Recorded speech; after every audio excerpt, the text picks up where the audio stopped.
ধন্যবাদ। আমি এই মুহূর্তে দাঁড়িয়ে রয়েছি ঢাকা উত্তর সিটি কর্পোরেশন যে স্থায়ী পরবর্তী হাট, গাবতলী পশুর হাট।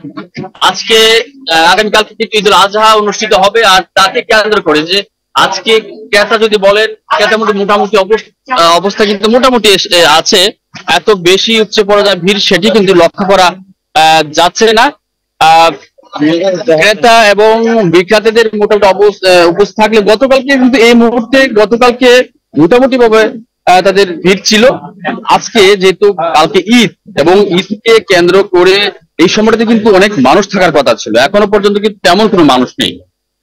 সামনে আসলে দুটি উট এসেছে এবং উটগুলো কিন্তু এক এক 26 থেকে 28 লক্ষ টাকা দাম আগাচ্ছেন। এখানে রয়েছে বড় বড় মহিষ রয়েছে এবং আমরা দেখেছি যে সকাল অবধি একটু মানুষের ভিড় ছিল এবং প্রায় 12টা পর্যন্ত কিন্তু মানুষের ক্রেতা তাদের উপস্থিতি কিন্তু কমে গিয়েছে এবং ধারণা করছে যেহেতু আরো সময় রয়েছে, অনেক নামাজ পড়ে অথবা যারা কাজ কাম জায়গা নেই তারা কিন্তু আশঙ্কা করছেন যে সন্ধ্যা নাগাদ তারা রাতে আসতে পারে এবং এসে তারা পশু ক্রয় করতে পারে,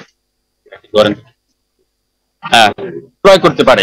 এবং আজকে এই মুহূর্তে কিন্তু মোটামুটি ভাবে ক্রেতাদের উপস্থিতি রয়েছে এবং পশু কিনছেন, পছন্দ করতে, কারণ এই হাটে কিন্তু প্রচুর পরিমাণে পশু রয়েছে এবং বিক্রেতারা বলছেন যে ক্রেতাদের সংখ্যা এখনো পর্যন্ত কম। আশঙ্কা করছেন যে যদি বৃষ্টি না হয়, পরিবেশ ভালো থাকলে কিন্তু মোটামুটি ভাবে এই পশুগুলো বিক্রি হয়ে যাবে ঠিক এই সময়ে। আসাদ,